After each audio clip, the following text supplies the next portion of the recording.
बलांगीर जिला देवगाँव गत 12 तारिख में बंधुक हथियार धरी दुर्वृत्त माने आतंकराज खेलाइबा घटना को नहीं पुलिस एक्शन नहीं 5 जन को अटक रखी।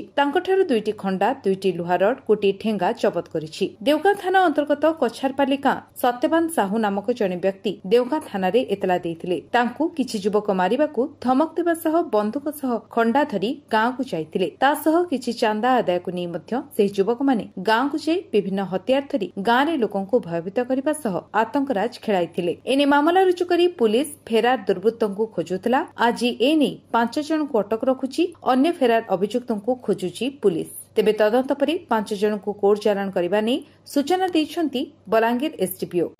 हमर देवगा थाना रे जोड़े बाबू अलियास श्वेतवाहन साहू गोटे रिपोर्ट करते जे किछि पिला तांको विभिन्न मारास्त्र धरिक अटैक करिया पई आस्थिले एवं से एरिया रे बुलुथिले।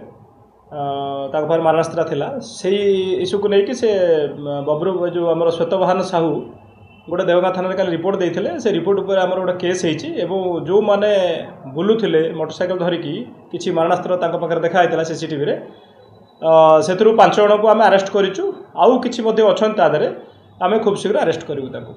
से किसी रिभेंज नवर आटिट्यूड थिला से खोजुले बोली से जहाँ रिपोर्ट करी आमर केस हो तदंत चलती। हाँ आम जो दिन केस है से दिन ही आम 3 जन को अटक रखिलु और काली रात 2 जन को धरचु। टोटाल 5 जन को अरेस्ट करूँ।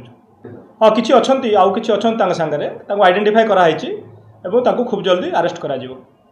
बलांगीर अंजु पृष्ठ रिपोर्ट विश्व विजय न्यूज ओडिशा।